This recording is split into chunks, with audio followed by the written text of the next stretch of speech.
I, 30 female, got married 3 months ago in what was supposed to be a simple, beautiful ceremony with family and close friends. My husband and I saved for over a year to throw a wedding that reflected our personalities, elegant, small, and deeply meaningful. I have one brother, Kyle, 32 male, who's always been, let's say, a bit self-absorbed. Growing up, he'd always somehow make my birthdays about him. I'd get a bike, he'd pretend he was the one who picked it out. I graduated college, he made a toast about how he inspired me. It's always been like this, but I never imagined he'd pull what he pulled at my wedding. During the reception, while we were transitioning from speeches to dancing, I noticed Kyle whispering to the DJ. Suddenly, the music stopped and the DJ announced, "Kyle has something special to say." At first, I thought he was going to give a toast. Instead, he grabbed the mic, pulled his girlfriend Jess up front, and dropped to one knee. Yep, a proposal.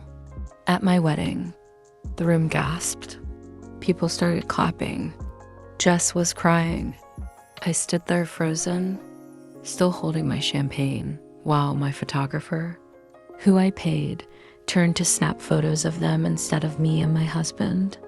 My husband looked at me and whispered, "Are you okay?" I wasn't. I didn't want to cause a scene, so I smiled. But inside, boiling. Later that night, I pulled Kyle aside and said that was wildly inappropriate. "You hijacked my moment." He laughed and said, "You should be happy for me. You had your spotlight all day." When I didn't laugh back, he said, "Wow, didn't realize you were this petty." Since then, family members have taken his side. My mom said it's not like he got married, he just proposed. My aunt called me jealous of someone proposing at my own wedding.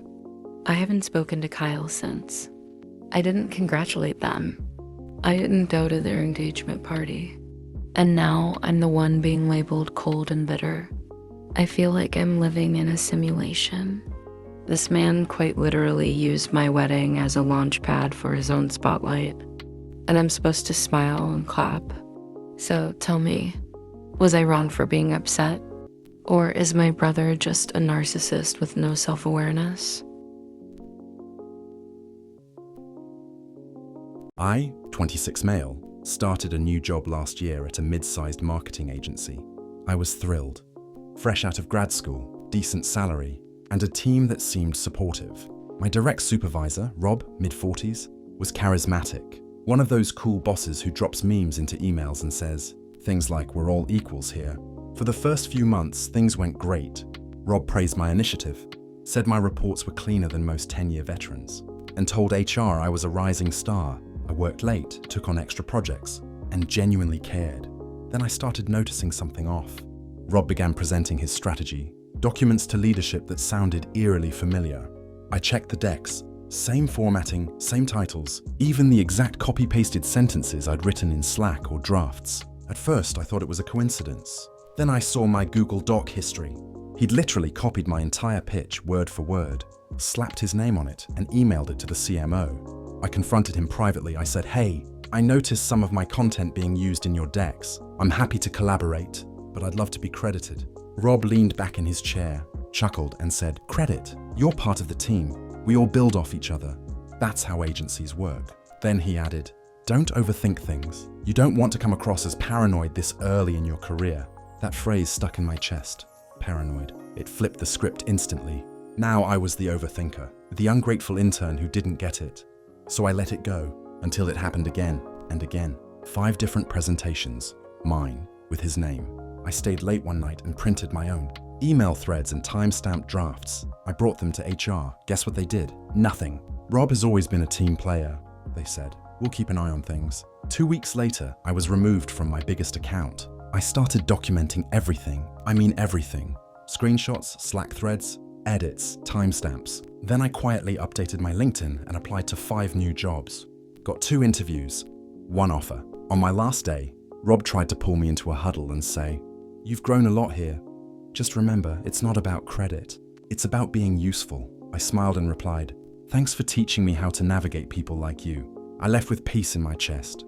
Rob is still there, probably claiming someone else's work as his own, but I've moved on, with a better job, a better boss, and an understanding that sometimes narcissism hides behind casual charm and stolen Google Docs. I, 34, female, run a lifestyle and cooking YouTube channel that's grown steadily over the past 4 years. It started small, just me sharing recipes in my tiny kitchen, but over time, it became my full-time job. My husband, Marcus, 36 male, was super supportive in the beginning. He helped film some episodes, even joined me in a few husband reacts to my cooking videos. Viewers loved his energy, and I appreciated the help, but then it shifted. Marcus started craving the camera. He began jumping into shots uninvited, talking over my intros, and making jokes that had nothing to do with the content. At first, it was charming. Then it became a pattern. One time, I filmed a heartfelt video about my mom's passed-down recipe.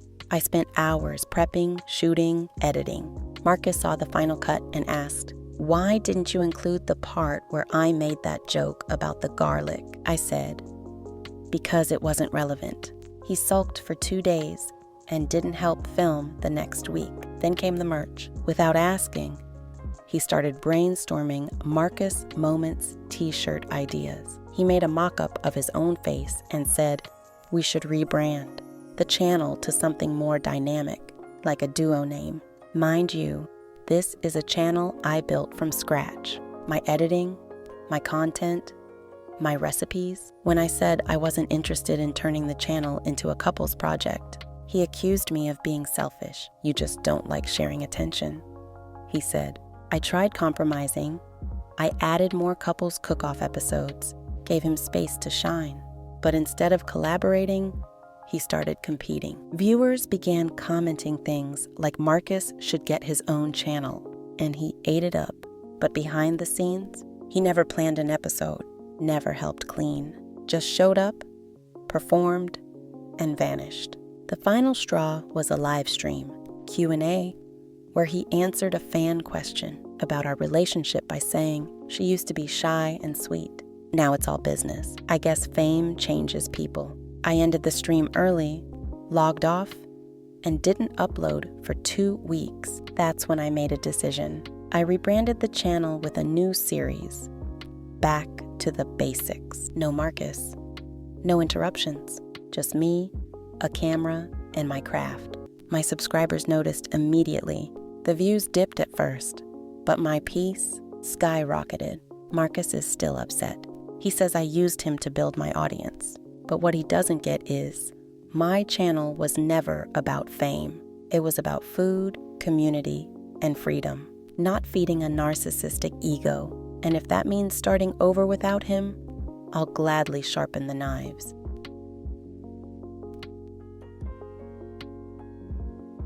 I, 19 female, just graduated high school last year and had a solid plan.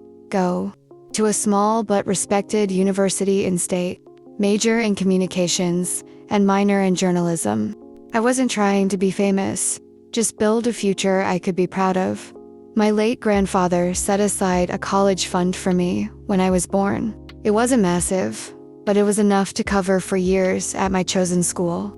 My dad, 48 male, became the trustee of the account when I turned 18. A few months before tuition was due, I asked him about transferring the funds. He smiled and said, "We'll talk about it later. I've got something even better planned." That something better turned out to be a podcast. Not just a podcast, an entire studio in our basement. He bought microphones, mixers, cameras, a new laptop, and even hired someone to design a logo. The show, The Real Truth with Rick. A weekly rant series about politics, conspiracy theories, and why Gen Z doesn't work hard enough. When I asked if he used my college money for it, he looked me dead in the face and said, "I'm investing in something real. This podcast will change lives, including yours." I thought he was joking. He wasn't. I cried. He said I was being dramatic and that I should learn to hustle instead of expecting everything handed to me. When I told my mom they're divorced, she was furious. She tried to intervene, but legally, the money had been transferred and spent. It's gone. I applied for scholarships and community college instead. It's not the plan I envisioned, but I'm still moving forward. Every day I walk past the basement and hear him yelling into the void about the Matrix and the woke agenda. His podcast has 9 listeners. One of them is his coworker. The rest are burner accounts he created himself. He still asks me to share it on my social media. I haven't told him this, but I created a private group chat with my friends where we send his most ridiculous quotes and rate them out of 10. Latest one: college is a scam, but I'd go back if they let me teach a class. Some people have dads who support their children's dreams. I have one who used my future to chase clout and called me ungrateful when I refused to clap for it.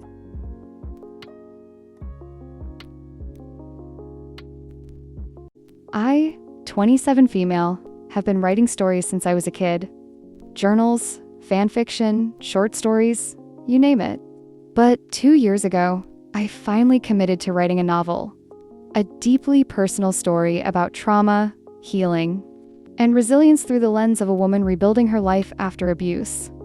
It took me 11 months to write, edit, and revise. I poured every inch of myself into that manuscript. I never intended to publish it, I just wanted to finish it. Proof to myself that I could. At the time, I was dating a man named Julian, 29 male. He was charming, funny, and a creative type. He said he was an artist, but mostly that meant doodling and giving. TED Talk-style monologues about vision, without actually finishing anything. Julian knew about my novel. I let him read it. He said it moved him to tears and that I had a rare gift. He even offered to help me format it, saying he had friends in indie publishing. I wasn't trying to publish yet, but I figured why not? Fast forward 6 months. We broke up. He cheated. Classic narcissist behavior, flipped the blame. Said I didn't inspire him anymore. I moved out, blocked him, and went full no contact. Then, a few weeks ago, a mutual friend DM'd me and said, "Hey, is this your book?" Attached was a screenshot of a Goodreads listing for a novel titled Wounds and Wings by Julian West. The summary: identical to mine. I clicked through. Same plot, same characters, same dedication style, word for word. He'd published my novel under his name. I was in shock. I confronted him through a burner account, and he replied with, "I took your little diary and gave it a spine. You should be thanking me." The narcissism was unreal. I consulted a lawyer. The problem? I never formally copyrighted the work, and the document I'd shared with him didn't have metadata that could clearly timestamp my authorship. It's a legal mess. He's currently on a mini book tour, signings at local bookstores, doing podcasts about how he found his voice through fiction. He wears scarves now, talks like he's studied Hemingway. What hurts the most isn't the stolen credit. It's that my deepest, rawest pain is being sold by someone who broke me, and now profits off pretending to be me. I'm starting over, writing again. This time, I'm backing up everything. Every draft, every outline, every character map. He can have the shell of my words, but he'll never write from the soul like I do.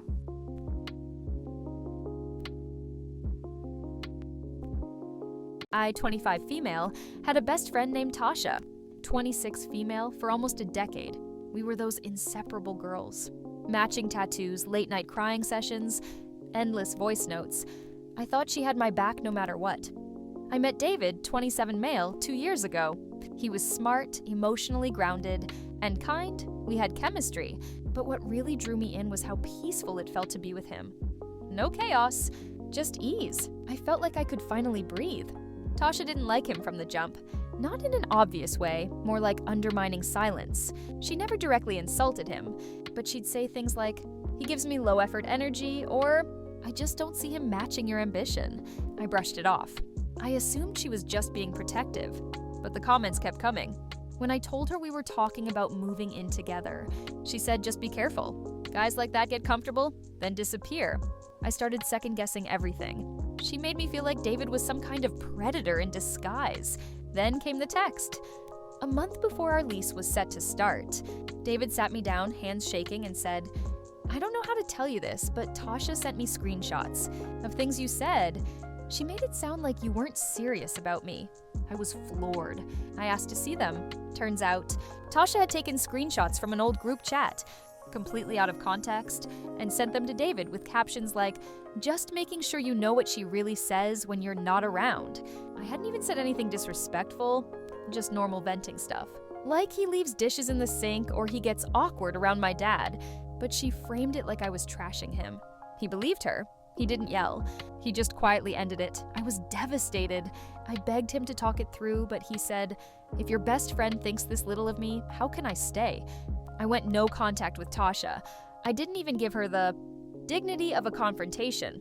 Fast forward 5 months, guess who soft-launched David on her Instagram with a mirror selfie captioned, "Sometimes what you're looking for was in your circle all along."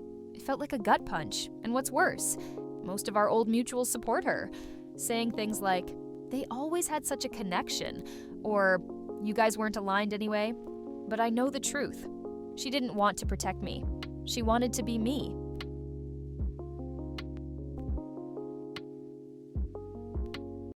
I, 22 male, have been drawing since I was 8. Over the years, I developed a digital illustration style that's kind of think melting faces, dreamlike colors, and hidden symbols. It's not mainstream, but it's mine. I post regularly on Instagram, where I've built a modest but loyal following. Enter my Uncle Darren, 39 male. He's the entrepreneur of the family, constantly jumping from one hustle to the next. MLMs, day trading, crypto coaching, dropshipping, you name it, at every family gathering. He finds a way to talk about his passive income empire. A few months ago, he reached out and asked if I wanted to collab on something revolutionary. Red flag number 1. He wanted to launch an NFT collection. Using my art, I was skeptical, but I told him I'd consider it, with the agreement that I retain ownership and we split profits. 60/40ths, me being the 60. Of course, he ghosted after that convo. I assumed he moved on. Then one night, a friend DMs me a Twitter thread titled, "New NFT drop by at crypto_REALEST. Melting Illusions Collection." The preview images, my art, my exact pieces, some of them cropped, others slightly cut, but unmistakably mine. I was stunned. He didn't even change the names of the files. One of them still had my original signature, which he tried to blur out. I messaged him, furious. He replied, "Chill. This is how digital business works. You gotta move fast or you miss out." I told him I never gave permission, and he hit me with, "You said you'd consider it. Besides, you weren't doing anything profitable with it anyway." I sent a DMCA to OpenSea. I also posted the receipts publicly on Twitter and Instagram.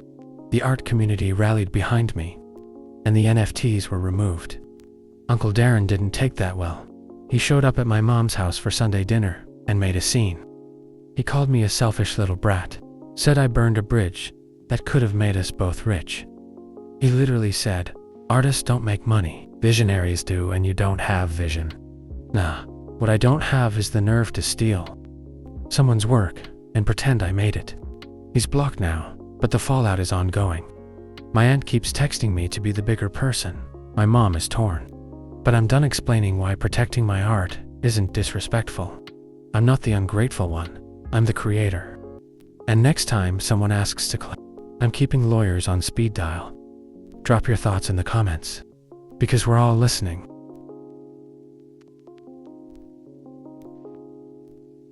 I, 31 female, grew up with my cousin Shay, 32 female, like we were sisters, that our moms are twins. We lived on the same block, and we went to the same schools. But even when we were little, Shay had this way of taking up space, emotionally, loudly, and unapologetically, she'd copy my outfits, then tell people she wore them better. I'd win an award, and she'd tell people she helped me study. At my high school graduation, she brought flyers to pass around promoting her YouTube channel. Everyone just brushed it off. That's just Shay, they'd say. She's extra. By adulthood, Shay's narcissism had evolved into something darker. She'd sabotage my friendships, flirt with every guy I liked, and then turn around and say I was too sensitive. I once got a promotion, and she told me, "Don't let it go to your head. You're not even management yet." Still, I kept her around because family. But the breaking point came last year. I got engaged. My fiancé's quiet, sweet, and nothing like the loud, flashy guys Shay usually dates. She met him once at a cookout and immediately said, "He's kind of plain, like a background character." I let it slide. Then 2 weeks before my bridal shower, she made a fake burner, Instagram pretending to be my fiance's secret baby mama. She used AI-generated pics and fake DMIs to make it seem like he was cheating. She posted it anonymously and tagged my bridal shower location in the comments. It went semi-viral in our small town. People started asking questions. Vendors canceled. I had a full-on panic attack when I confronted her because she was dumb enough to use the same throwaway email she used years ago to prank call her ex. She didn't even deny it. She said, "I was just trying to make sure you married the right person. You're welcome." Y'all, I blocked her on everything. Didn't invite her to the wedding. Didn't send pictures. Didn't answer her calls. But now the entire family is mad at me. She's family. You're being dramatic. Don't throw away 30 years over one mistake. It wasn't one mistake.